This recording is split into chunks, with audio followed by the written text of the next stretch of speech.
Today's conversation is centered on the impact on build costs. There is a construction shock that we are living through right now. It started post-pandemic.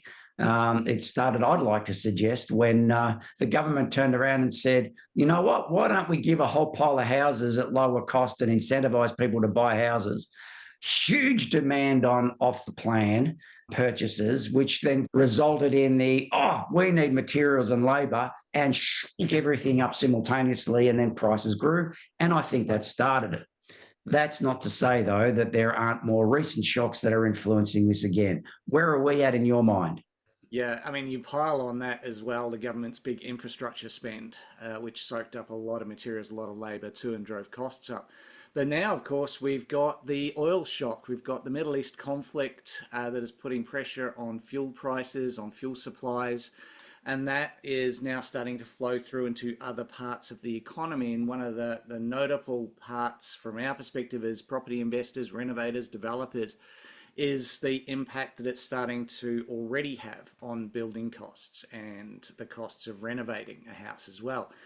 So what we're seeing, just some examples that are sort of coming out at the moment, we're seeing that pretty much anything that needs to be transported, and that's everything from steel to bricks to plasterboard to cement, all of that is getting pushed up in cost, not because necessarily the material itself has increased in cost, or that there's a huge shortage of those materials just yet, but it's because you've got to get them from A to B, and it's costing more to do that because the fuel cost is higher. So things like builders are starting to receive from their suppliers surcharges that they've got to pay on things like there's about an $8 per cubic meter surcharge on concrete that's been reported recently. Even getting a skip bin on site, per cubic meter of skip bin, you're paying a surcharge of about $3 or so. So they sound like small amounts, but when you start to multiply them across many cubic meters and many projects, it's obviously going to start to add up. A big one that's happened is plumbing supplies. You've seen up to around about a 36% increase in the cost of plastic plumbing products, things like PVC pipes and so on. Why? Not because of the cost of transporting them. It's because to manufacture them in the first place, you've got to use petrochemicals. And so if you've got a shock on oil prices and fuel prices, that's flowing through into the petrochemical industry, and manufacturing of these products is driving up the prices and causing some supply issues as well. Bitumen. So what you lay down, the asphalt type of roading and driveways, there's talk that that could see a 50% increase in cost as well. So some big hits in specific areas where you actually need oil or oil-based products in the manufacturing. So there's a bit of pressure happening there, and you're seeing state infrastructure projects like the big builds that the governments have got now talking about blowing their budgets by millions of dollars as a result of What? this as well. As in that hasn't happened yet? More so. So, right. So perhaps a little less expected. All of these things are combining then to put pressure on build costs overall, whether you're building a new dwelling or you're renovating, you could be impacted by this. So I think really important we look at that. There's a broader economic impact here as well, though, Brendan. Like, we have this housing accord, don't we, in this country? This strategy, this intent to build, what is it, 1.2 1.2 million homes? houses in 5 years. That's correct. Yeah, of which we have been consistently between 5,000 and 7,000 short nationally per month. At 20,000 new builds per month, and we're getting what, three quarters of that, maybe. It's never going to happen. And we've been saying this at Get Together since the beginning. The ability to achieve that is just diminishing. And it's interesting. There's a comment that came out recently by a guy named Tim McIntyre. We're about as much chance of hitting our target of 1.2 million new homes built over 5 years as I am of reaching into my wardrobe and ending up in Narnia. I'm thinking, you know what? There's some validity in that statement. It's never going to happen. No way we're going to meet the accord. Now, you should say we're talking very generally here about some of these big targets. What we're seeing in the results mentoring program is that projects in the right areas, the right property, and so on do work. They are making profits, and some people are making very good profits out of that. But it shows that you've got to apply some sophistication here. You can't just go Yeah. dart to a dartboard. Here's a block of land. I'll throw a house on it and expect to make money. That's not how it works today. So we need to be smarter about it. Now, we've had a couple of questions posted. Howard asked, what is the best way to mitigate the cost of escalation in planning a future development project? Does this call for an increase in the percentage margin to be allowed for contingencies in the feasibility? Yes. Is the short answer. So yeah, I mean it's a really good question. It really goes to the core of this. If you're an active investor who's doing projects like renovations or developments, how do you manage the risk of this? So if construction costs are increasing, and they are, that's a matter of fact, that's a reality. How do you protect yourself? How do you make sure that what you are doing is going to turn a profit? And so, yeah, absolutely, you've got to look carefully at your margins here. So if you were looking to go into a project with a fairly borderline skinny margin, I guess a marginal margin, if I could call it that, then this is not the environment to be doing that. And Yeah. just speculating on the idea that future growth in values might compensate for that very tight margin going in when you've got pressure in the cost base that's going to narrow that margin potentially anyway. That's not a position you want to put yourself into. So you got to be smart about it. You got to go in with a slightly larger margin than you might otherwise have gone in, and probably important to do some realistic stress testing. So if you were looking at what you might build something for today, and you're talking to builders about what it costs to build it right now here today, but you're a few months away, say 3-6 months away from the point where you'd actually be committing to a contract and starting build, then you've got to assume, for the purpose of your feasibility, that costs are going to be 5% higher. And the industry itself is suggesting that over the next 12 months, you might see an aggregate 3 to 5% increase in build costs from where they are today. But we can see in certain parts of the build costs, the increases are much higher than that. So that speaks to Ria's question. The other question we got leading to this was, can we please also get some tips on how to manage costs for a build that would start in a year's time?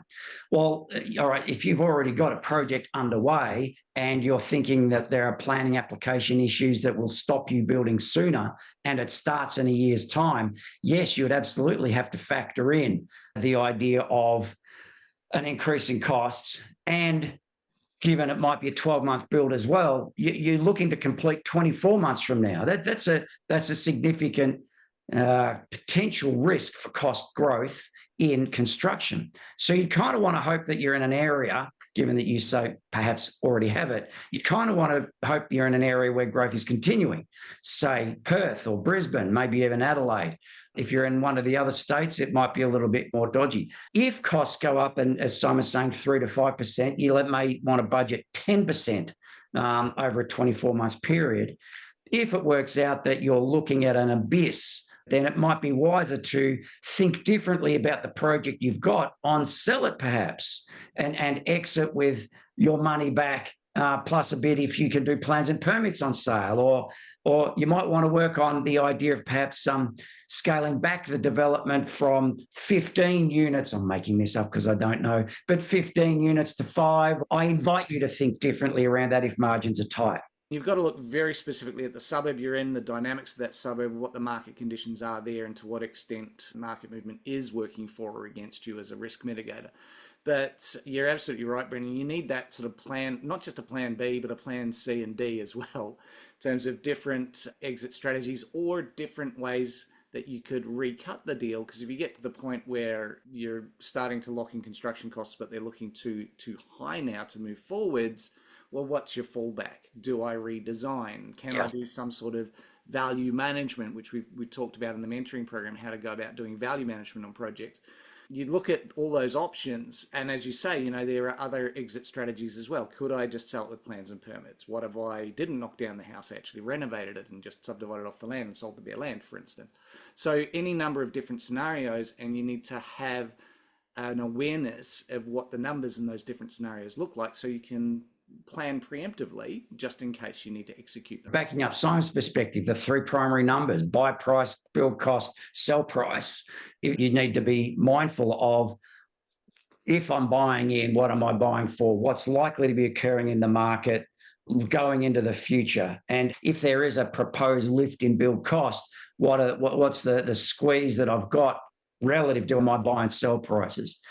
But that's okay, great. That's on the premise we're about to. What if we're already in one? What if we're in a scenario where we're under construction already, and then there's a whole, hang on, my builder will be experiencing some price growth here. What do I need to look out for? Yeah. So a few things that you want to pay close attention to at the moment, I think. You need to go back to your contract for starters, and this is a trigger to go back and just look at exactly what you've signed up to and what the terms and conditions of that contract are. You want to just check your contract for any large unfixed cost items that'll be called prime cost or provisional sums, where a shift in those, and there's scope for the builder to shift those if their input cost is higher, could impact your bottom line. You also want to look carefully to see whether there's any what are called rise and fall clauses in your contract. So these are clauses that actually permit the builder to raise costs if their input costs end up being higher than expected. Now, in a lot of parts of Australia, builders can't put that into the standard contracts, but you do want to carefully check that. Just make sure you've got nothing like that in there. And watch out for any kind of dodgy behavior, like a builder trying to execute what's called a force majeure clause, which allows for the builder to maybe change costs or raise a variation in the event of something extreme like a war. Well, guess what? There's war going on. I don't know that should necessarily be called upon in these circumstances, but in extreme situations, they potentially could have a clause that they could execute and even cancel the contract, and that could leave you high and dry. The other thing you watch out for in times like this, and we've certainly seen this over the past few years, is sneaky variations, Brendan. Yeah, Sneaky they're variations. required. So, okay, from the perspective of someone who's really au fait and have done multiple developments, they can speak the language. There's a clarity. If you're across your own build and you're watching it and you're familiar with how the process works, etc., when a builder comes up and tries to throw a sneaky variation in, you can call it out. But if you're less experienced, if you're more vulnerable, if you're doing this as, say, my first, second, or even third, my encouragement would be probably afford yourself some latitude to get more down and dirty into the nitty gritty of what's going on the ground, so that a builder can't come up to you midway through and say, oh, did I tell you about, we need to do, of course, that's not in the contract, we'll have to put it in as variations. So, and the purpose of that is purely for the builder to go, actually, I don't think I'm going to make the money on this that I thought. Costs are going up. I need to probably recoup my funds somehow. If I throw something that's quite cheap, make it sound expensive, put a high margin on it, then I'll be able to recoup and protect myself in this journey, and you'll end up paying that cost, which may erode profits. So my encouragement for you is in this environment, there may be value in you getting more involved in your projects so that you're clear about what's going on, and any sneaky variations that might come out can be spotted and managed, as opposed to just blindly agreed on as a leap of faith. That the builder's doing the right thing by you. Just raise the alarm for you.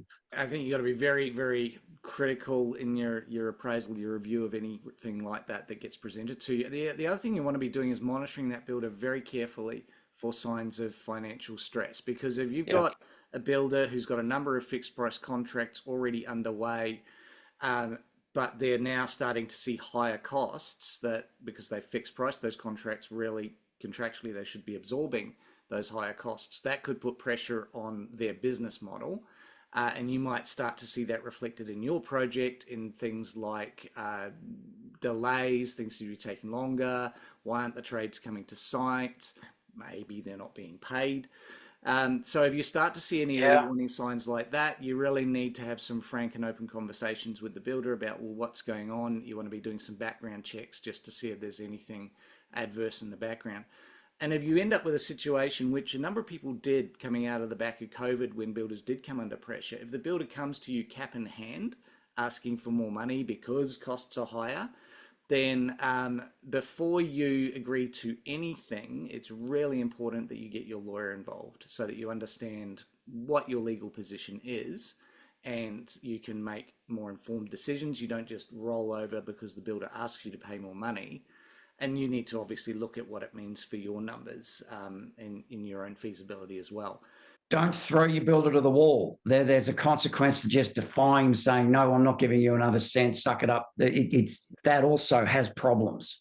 Yeah. So be open to them coming to you cap in hand, because they're doing so for the purpose of for the outcome that's jointly feasible, so a joint win. Just be very conscious about, if you do decide that it's in your commercial best interests to Oh, it's worth provide a little listening bit more to. money, then you've got to have your lawyer involved, because you need to make Yeah. sure this is done properly and that you're not exposing yourself to a potentially worse situation later if the builder doesn't get out of whatever rut they're in terms of their financials. You could be left high and dry and having tipped more money. And so, a key message here really is make sure that you've got a good lawyer, that you're not signing any build contracts unless they've been reviewed by your lawyer, and they need to be one that is experienced with building contracts. And if there is anything like an unexpected variation or a builder coming asking you for more money, then make sure that you get your lawyer involved so that you really understand the pros and cons. If you do decide to put more money up, that you understand that it's being done in the right way, that you're still protected, and that you're not exposed to just additional risk. So really important to have that good legal advice, I think. Joe asks, could prefabricated homes be a reality to help achieve the housing goals in the nearish future, or is that all just rhetoric? It's a big conversation, probably a conversation for another time, but Yeah, that's not an immediate I would response. say it's not a short-term solution to the pressure that we're currently seeing on build costs. Yes, this country needs to get way better at modern methods of manufacturing and modern forms of construction and better productivity in the construction sector. Yeah, that's a longer-term fix, but it's not going to help in the short term. It's not just rhetoric. There is value in prefabricated homes, but there is a development requirement to achieve that as an outcome. Yeah. How does this change the cosmetic and structural calculations? It doesn't really. All the numbers work. Your job is to find a property that actually works to that outcome. The numbers still remain. Now, if you've got to have a cost increase, then you may need to consider a higher sell price or negotiate harder on the buy price, or do less as a reno in order to compensate for the fact that cost might be a little bit more when you finally get there. But if you're in the thick of it, I mean, if we're talking a 3 to 5% lift over the next 12 months for construction, then costs are what they are today. And in a 3-month project, it's not going to be substantially different. So they've only a nominal change in that. And better time management would offset those construction cost increases or risk. Yep. Now, Hernan's jammed about 8 questions into one. Well, how's he going? And there's, for single house residential developments, which are the segments of the market that are more recession proof, taking into account that costs and interest rates will carry on going up? Which are the sweet spots based on supply and demand? Is it a typical family that needs to move, or the more upmarket segments? The answer to that is it depends. It's going to depend a lot on local dynamics as opposed to a broad generalization on Yeah. this. But one of the areas that has been relatively strong in this space has been the more affordable sort of first home buyer kind of segment, particularly in certain states like South Australia, where they've had affordable housing schemes to support that demand and to effectively subsidise people into these sorts of properties. Your higher end of the market is probably going to be a little bit tougher in some areas to work in, but we will unpack a lot of this for the results members at the upcoming get together on 16th of May. So results members, make sure that you RSVP for that. Make sure you book your travel now, because that is going to be a very, very important update where we'll go into this in a lot more detail. One last question just come in. We are getting working drawings drafted now and expecting to be signing a building contract in the next 2.5 months for 6 townhouses in WA. Aside from a strong contract that has no rise and fall, low provision, Low some provisional elements, sums. legal review, etc. Do you have any tips? Well, let's see if these action plan tips that we put in place here will answer some of that for you. Yeah. All right. Avoid deals with narrow margins. So know your numbers well before buying. And knowing those numbers, build the contingency in from the outset. So assume build costs will be 5% higher than whatever you think they might have been today, and then stress test your FISO, see how well it could absorb or not a 10% increase. How much does that impact the bottom lines? Is it still acceptable, if not your ideal outcome? There's a real risk if you assume that you could simply pass your cost on to your buyer. Current market conditions may not allow, or future market conditions when you're looking to sell, may not allow that much latitude into your sale price. And what you don't want to do is get caught out holding with maximum debt. So the encouragement would be, don't assume you can just pass on the cost to the buyer. As we said before, get a good lawyer. Make sure that your lawyer reviews the construction contract before signing and can help you ensure that any risk of higher costs being passed through unexpectedly after signing is actually minimized. If you're already in construction, make sure that you have gone back and checked your construction contract for any provisional sums, those rise and fall clauses. As we said before, keep tabs on the builder, keep an eye on their financial stress. Are they keeping up to date on their projects? Maybe drive past some of their other builds if you're in the area, just see what's going on site. And if the builder does come to you requesting more money in the form of an unexpected variation, or just because they're saying their things are tight because their costs have gone up, before you agree to anything, make sure that you involve your lawyer as well. If your construction is some months away, then consider your alternative plans. What are your other contingencies for managing the deal and exiting? Think about your other exits, your milestones. What are the strategies that you can otherwise apply if things in today's market and today's conditions are not looking good where you are right now in a project? What are the other exit strategies you can adopt to preserve profit or at least preserve costs? With respect to Ravi's question there, with the project coming up and the design's done and looking at 2.5 months to start or to get a construction contract in place, consider involving your builder now to talk through value management options so that you know to what extent there are possibilities to refine things, tweak things going into the contract, even in the early stages of the contract, to pull out some cost if it turns out that you need to when you actually get quoted. The sooner you start to look at the value management aspects, substitutions and so on, the better armed you'll be if you do need to pivot a little bit and try and pull out some cost to make things, or to keep the margins in the deal that you thought you had going in. Now, if you enjoyed today's conversation and you're going, I think I might need a little bit more help with the project I'm in, or absorb more certainty or at least more wisdom around it, then we started the results mentoring program yesterday. Not too late to jump in if that's what you want to do. Just message us and we could set up a time to have a chat. Welcome again to all of our new members in the community. Great to see you here. Do make sure you've set up your profile, put your photo in there, answer the icebreaker question to introduce yourself to the community. Make sure that you are RSVPing for these events and the other upcoming events, and do check out the replays. There's a wealth of knowledge there. For our results members, look forward to seeing you at the get-together that's coming up on 16 May. It's going to be a really, really important one. So make sure you're organising your travel to be there. Look forward to seeing you then. Guys, we will see you next Thursday, the next Fireside Chat. Take care, guys. See you, everyone.